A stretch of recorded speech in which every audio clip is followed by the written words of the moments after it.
I think so many women, like, you have to realize you've given away your power before you can take it back. Right? Of like, you know, when I was talking earlier of like, we look to other people for the answers or to be the experts, but it's like, you're the one with the clitoris. So, but again, you know, it's not our fault. We didn't learn how to talk like this. We didn't learn how to communicate. And I think communicating about sex is the thing that we have to learn how to do, and to learn how to communicate about it when it's good. If you can talk about sex in your relationship when it's going well, it's going to be a lot easier to talk about it when it's not going well. Welcome to MENO with Jacqueline Buckingham, the authority on menopause, peri-menopause, and wherever you are on the pause spectrum. I'm Jacqueline Buckingham, founder of MENO, and firm believer that menopause is status, not a sentence. If you're here, something in your body or your life is asking for your attention, and you're not meant to navigate that alone. In our first 2 seasons, we started this conversation, won an Anthem Award, and brought you the leading experts before they were on Oprah. Now we're raising the standard. Each week, I bring you the verified providers, menopause specialists, and authorities you need to understand what's happening in your body and what to do next. From the gold standard in HRT and the little pink pill for sexual desire, to the conversations no one else is having about relationships, identity, and mental health. This is the full picture of your health, because this stage of your life is not just about symptoms. This is about how you live, how you feel, and how to embrace it all, because you have arrived. Pausing or not, start here. This is MENO with Jacqueline Buckingham.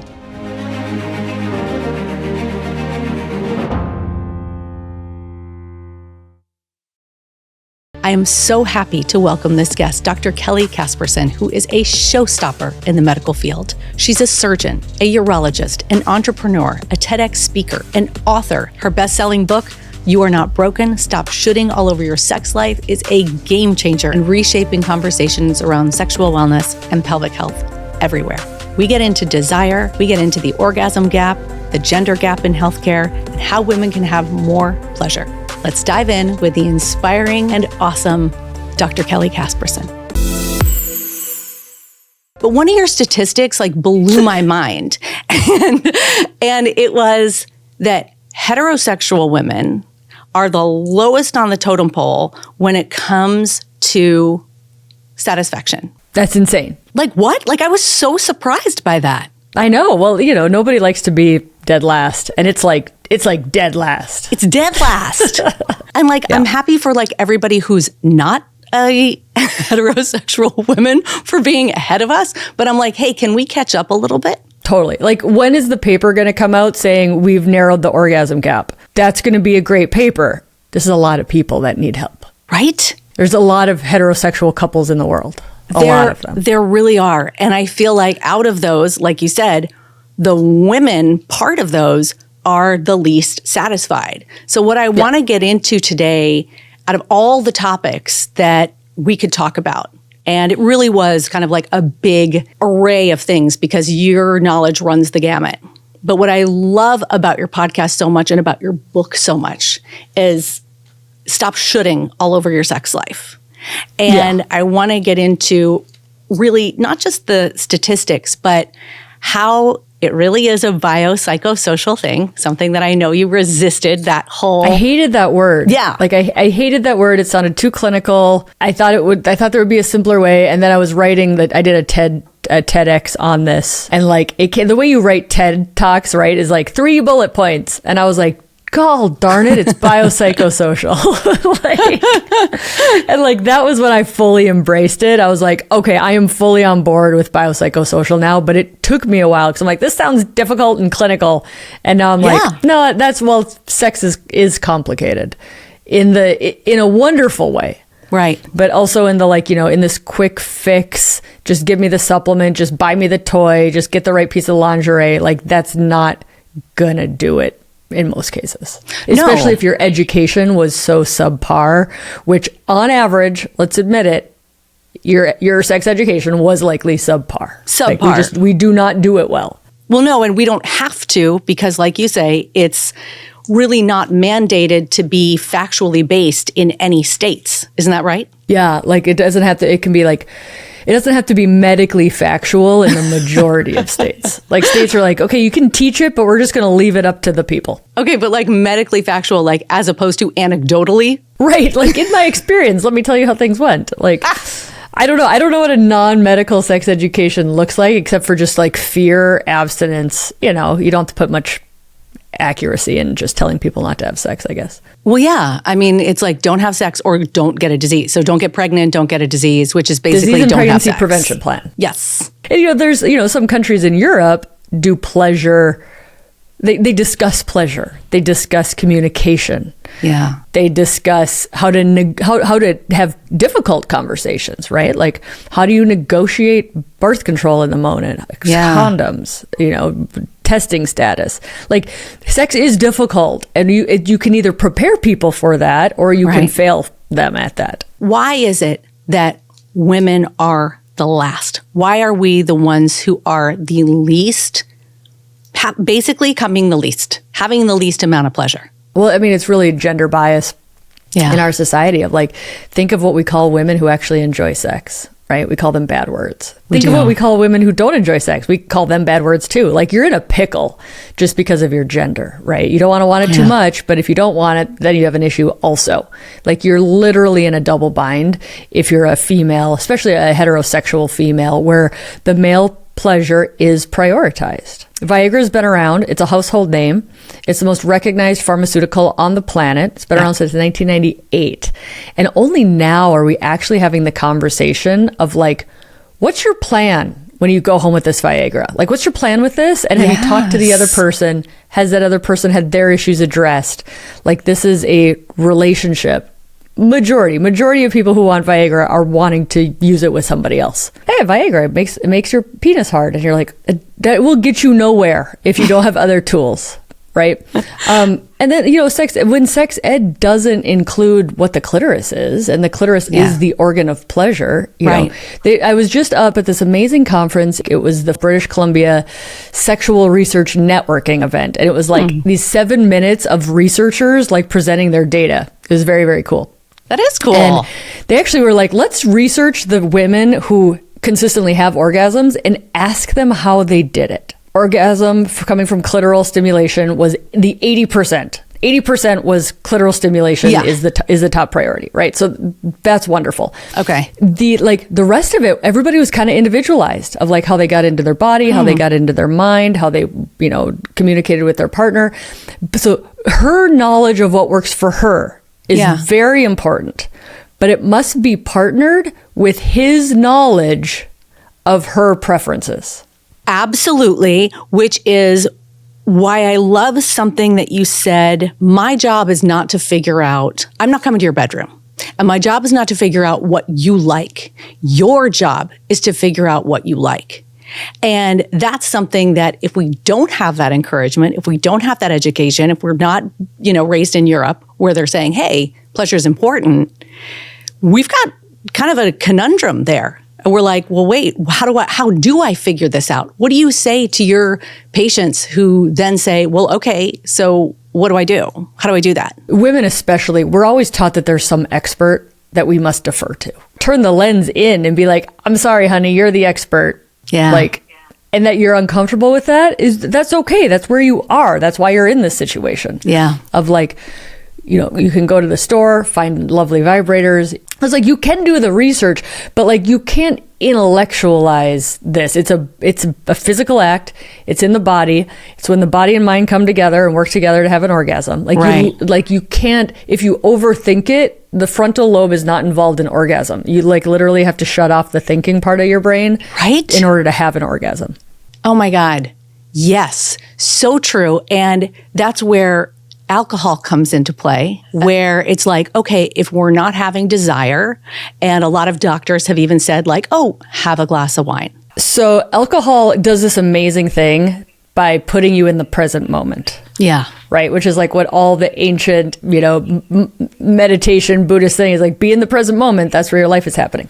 So what alcohol does is it almost makes you like tunnel vision of like, I care about right now, which is really great for like not worrying about tomorrow and not worrying about the consequences and not worrying about, you know, inhibitions and self-consciousness and all that. So alcohol kind of takes all of that away from us, all of our societal like boundaries and concerns. Yeah. Some people use alcohol to get into, and they're like, oh, I'm so much more in the mood for sex when I have alcohol. It's like, yeah, because you're not thinking about work, right? Like you're in the present moment. Alcohol is a depressant, so it can make it more challenging to have pleasure, to reach an orgasm. And I'm not advocating for alcohol as a solution to sexual problems. It's actually really bad for erectile dysfunction. I don't drink. I stopped drinking about 7 years ago. I stopped drinking 3 years ago. People, stop drinking. It'll change your life. Oh my God, it changed my life so much. Why did you stop drinking? I was super into like coaching, like self-improvement, like up-leveling, challenging my limiting beliefs. So I was kind of like in the mindset of like looking for the next challenge. Yeah. And I'm like, and so I had the tools, of how to stop drinking. And I was like, all right, I'll do it for 6 months. The first 3 months were hard, mostly because of like routine, socialization. Like, you know, it's like not just the nicotine of the cigarette, but it's the social environment of the cigarette, right? Yes. Like, so it's like, you have to like figure that out and be comfortable with mocktails. So 3 months were hard. And then I got to the 6 months, which I thought I was going to drink because it was like the holidays and Thanksgiving and Christmas and New Year's was like right at 6 months. And I was like, I don't want it. And I'm like, and I think I don't ever want it. I think it also does a lot for your satisfaction in your sex life too. Alcohol is massive dopamine in the brain. Yeah. And like, think of all the dopamine things that are competing with sex. Like back in the day, 100 years ago, the best thing on the planet was an orgasm. It's so true. Now right? We didn't have anything else that compared to how good orgasm was on the brain. And now we're like, we have social media, we have ice cream, we've got alcohol, we've got other drugs, we've got, you know, Netflix. Like, yeah, we have so much dopamine competing with the pleasure that orgasm gives us. So true. I liked what you said about, you're like, if I've got Netflix and mint chocolate chip ice cream, maybe I don't want to have sex either. If you're dosing your dopamine, you're going to be, because sex takes work. Like, it's a contact sport. Exactly. So that's something where you talk about responsive desire versus spontaneous. I think that so many of us think that something is wrong when we don't have the spontaneous anymore. Can you talk about the difference between spontaneous and responsive? So spontaneous is like your classic Hollywood. It's how sex is portrayed to us. Right. And I heard this amazing thing. It was like everything of sex you've ever seen was a performance, whether that's Hollywood, porn, whatever, music talking about love and romance. It's all a performance. You are being performed for. Of course, you don't know what actual sex is. Right. So yeah, spontaneous desire is what's performed for us, how we think relationships should be. You know, and the big myth of like, I love my partner so much, I should just want to have sex with them all the time. No, that's not how a lot of bodies work. We like novelty, and we also like committed long-term relationships, right? They like Esther Perel has a very famous book about this, is like mating in captivity. Right. And I think she says, you know, and I think you do too, that you don't desire what you know. The way we think about our partners is immensely important. Yeah. And not talked about. But if we're constantly judging them, thinking they're not good enough, wishing they were different, it's very different than being like, they look really good in those jeans. I love the way that you parent. Right? Like the way we talk about our partner really does affect our desire for them. Also, like there's this amazing paper. It's on my link tree on Instagram, and it's called The Heteronormative Theory of Women's Low Sexual Desire Partnered with Men. If you parent your partner, if you mother them, you have lower sexual desire towards them, because we're not supposed to be sexually desirous towards things we mother. And a lot of women, I know that's their lived experience of like, oh my God, I'm always mothering this person. It's like, yeah you're not, then you won't have sexual desire for that person. Wow. Unequal distribution of household labor. Yeah. How much you match up to current society's norms of what is desired. Because women are always constantly checking, like, am I fitting in with, you know, am I sexy? Am I desirous? Lots of things cause low desire, but then there's responsive desire, meaning you're not out seeking sex, but when it's presented to you and you start doing things that get you in the mood, you're like, this is a good time. I just always forget it's a good time, but it's a good time.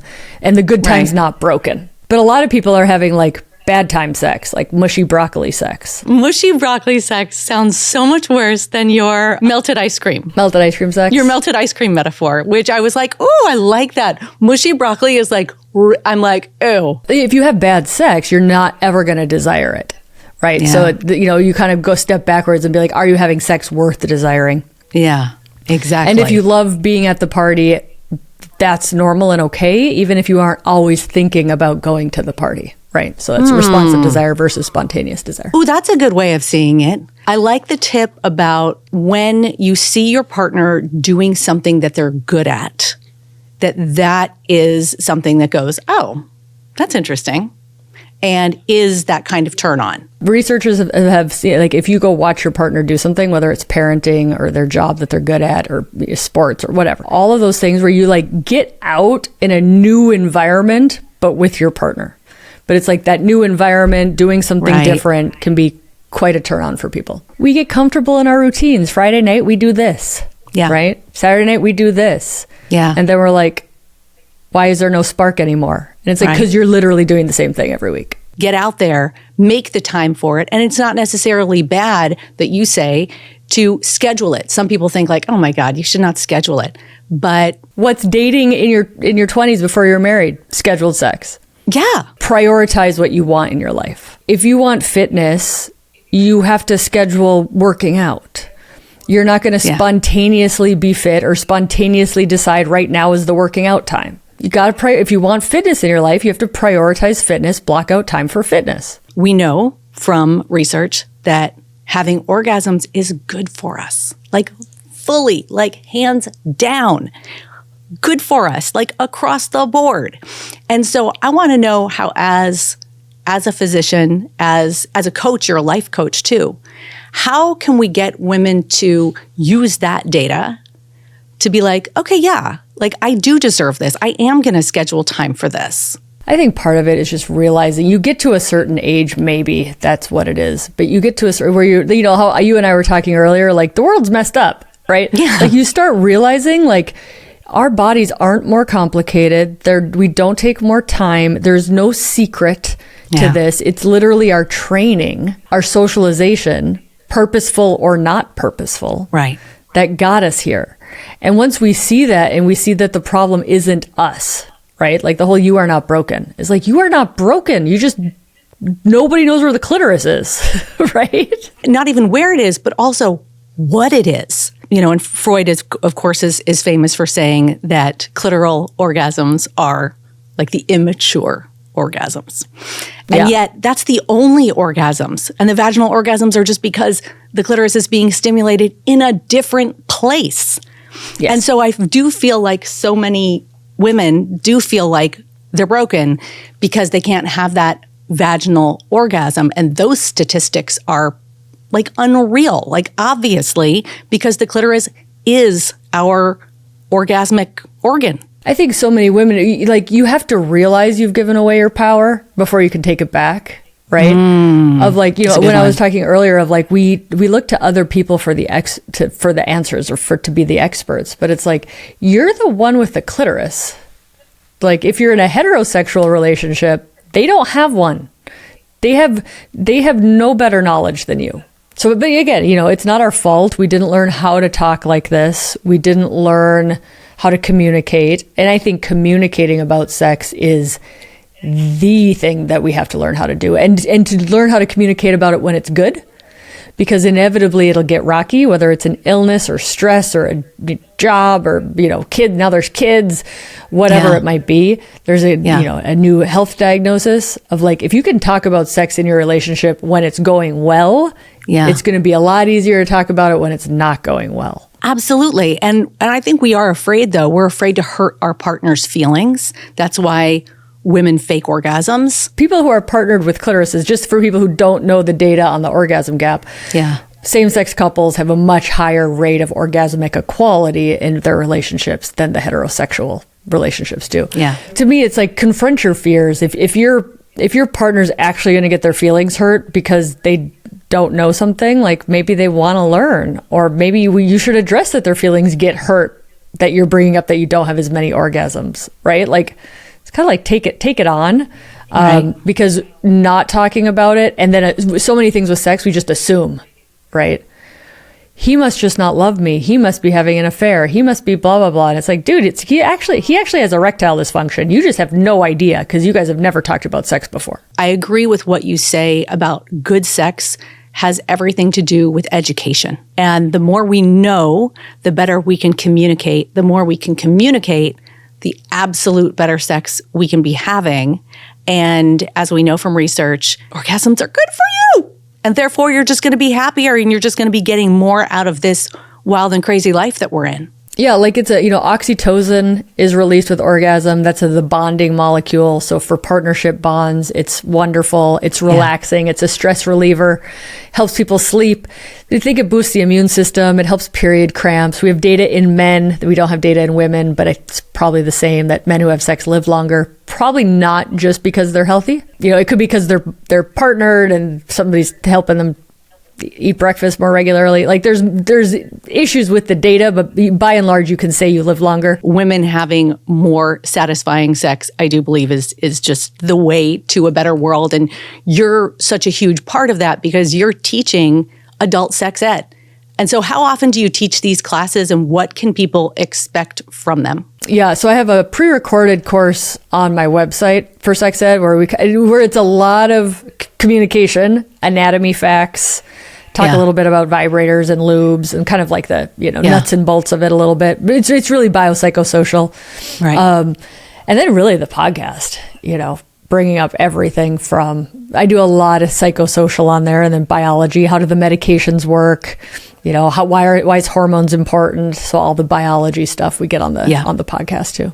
I just listened to Dr. Sharon Malone on your podcast, and we really get into HRT with her, and we got into it a little bit with Dr. Rachel Rubin, and that is a huge factor because when our hormones are dropping off, which is just what happens when you get older, the effect is you may not be desiring sex as much. Isn't that right? Yeah. So, these things that we've labeled sex hormones, which is really an unfair labeling. Yeah. But estrogen, testosterone, progesterone being the big three. We have more, but we have 3 commercially available replacements. Right. They work in the brain. We have functional MRI studies showing the brain light up with and without these hormones, right? So they work in the brain. They're brain hormones. Libido is a mood. Where do moods come from? Moods come from brains. So these are really our brain hormones, and realizing that the brain changes when your hormones change. I like the fact that the biopsychosocial part is really at the crux of your message because it's not just going to be the thing that may fix everything. I do think it is the thing where it's like, hey, let's definitely take a look at that bio part for sure. But that psycho part is massive. And the social part is equally so. Hormones are wonderful, but they're not the magic bullet for everything. Yeah. How's your relationship? How stressed are you? Are you sleeping? Yeah. Were you socialized to think sex is bad? Right. How's your body image? Yeah. Right? Like all of these things, hormones aren't going to fix all of that. And so it's really doing the work to be like, what was I taught about sex? How well do I communicate about sex? How do I prioritize everybody's pleasure within my sexual encounter? Right? Like all those things that lead to good sex that aren't all just hormones. You talked about this in one of your podcasts, like, oh, if there's something where all of a sudden I'm taken aback, I've got to look at that and say, wait a minute, what's my conditioning about this? Why is this rubbing me the wrong way? Whether it is the title of this podcast, clitorology, which some people are like, what? Or the fact that I'm holding this mug that says huge pussy on it, which is all about having huge pussy energy. And what that means really is feeling entitled to be here. I mean, really, truly, it goes beyond courage because as women, I feel like we often just don't feel like we're allowed to take up as much room. We don't feel like we're allowed to have as much pleasure, if any at all. And this is so all-encompassing of all of that. And really, there's no word for it. And so for me, it's huge pussy. It's, again, going back to like the world's so messed up, right? Of like, what do you think's going to happen when like more women have pleasure? Like, how could that possibly be bad? It can't. It would only be so much more fun and just so much better. Gives you that glow. I'm thinking of it as a beauty directive. Well, it's blood flow, right? So blood flow is always good. Blood flow. So mismatch in a couple. What do people do in that situation? The big myth is that you're supposed to be matched with your partner. Yeah. But it's like you're not matched with much with your partner. Like you might like showers in the morning after you work out. They like showers before bed, right? Like you like to drive a Toyota. They like the Tesla. Right. Like it's not your job to match your partner and everything. And libido is not exceptional to this, right? Like you're a different person. You have different stress levels. You have different hormones. You have different upbringings. You have different sexual experiences. You're probably having a different rate of orgasm if you have an orgasm gap in your relationship, right? So it's like to demystify this like feeling bad because you're not matched with something or someone. Stereotypically, the woman gets blamed. His libido's here, hers is too high or hers is too low. It's always circling around where somebody else's is as the optimal libido to have, right? Yeah. Who gave one of them the default? But it tends to be the female who's the one who isn't matched properly. And she's damned at either way. She's damned if her libido's too high and she's damned if her libido's too low. But so my God. Just normalizing that you're not supposed to match. Okay. But you could talk about it, talking about it. And the other piece of talking about libido mismatch that I find is very insightful is what does sex mean to you? Because somebody might have a high libido because they're getting something from sex that they can't get anywhere else. Yeah. What might that be? A feeling of love, a feeling of closeness, just physical connection. If you don't know that about your partner, you just think they want something from you and you're exhausted. True. Right. But it's like, talk about it. How can we be physical without being sexual? How can we show love without it being physical? Like, how can we give you what you need to help fulfill you? So it's not always being fulfilled in one way. And then the other role especially for the high desire person is you can serve yourself. Absolutely. Like if I eat more than my partner, like what's the problem with I go back for second and thirds and they don't? You just require more food. And then you really to schedule sex, actually, to go back to the scheduling sex of like taking pressure off of everybody. But if you're like, hey, Sunday afternoons or when we prioritize sexual intimacy, it takes off all of this, like, are they going to ask tonight? Are they going to pursue tonight? Am I going to have to say no again tonight? Like, it takes a lot of pressure off. You just enjoy each other. The other thing that I think is important to get the notion out of our heads is that it looks one way, that sex means the penis-bearing individual has an orgasm. Boom, it's over. That's something you're so eloquent in talking about. And I'd love for you to say a few more words about that. We all assume that we know what sex is. Yeah. Right. And then when something shit hits the fan, we're like, you have no sex because you're not having what you think sex is sex. Right. Right. And it's, I have this conversation. Some people have trouble with erections after like cancer surgeries and stuff like that. Yeah. And they say, Doc, what are my options? And I'm like, we've got two buckets. Right? We've got one bucket, which is everything modern medicine has to try to get a penis hard. That's very different than the other bucket of what does your partner want? How do you stay connected? How do you have an orgasm with a soft penis? Like this is whole nother bucket. Yes. Nobody knows exists. And we just focus on one thing and we end up either getting very frustrated about it or we get the penis to work better and we realize that's not what she wanted in the first place, right? So it's like, there's always way more than you think as far as what your options are. Okay, there's something that you said that I listened to recently. When a penis comes into the room, the likelihood of a woman having an orgasm goes down. What is that all about? Well, it's true. So if a woman self-pleasures or masturbates, she has a 95% chance of orgasming. If she's in the room with a female partner, they both have about, I forget what the statistics are, 85% chance of it's high. orgasming. It's up there. It's up. It's way higher than the heterosexual female. Yeah. And then you bring the male in. And they've done this study. This is a bisexual study that they did. They took bisexual women and they said, when you're partnered with men, how often do you orgasm? When you're partnered with women, how often do you orgasm? It's a freaking brilliant study. It really is amazing. And yet I don't feel like the problem is men. I don't feel like we have to like point the finger at men. I feel like we need to educate them and be like, hey, this is what I like. Most guys are very thankful for the education. Yeah, No in guy's general. ever like, man, I wish that one woman didn't show me how it worked when I was in my formative years. Like they're all thankful for that. Yeah, experience. because they're just kind of bumbling around. They don't have the body parts.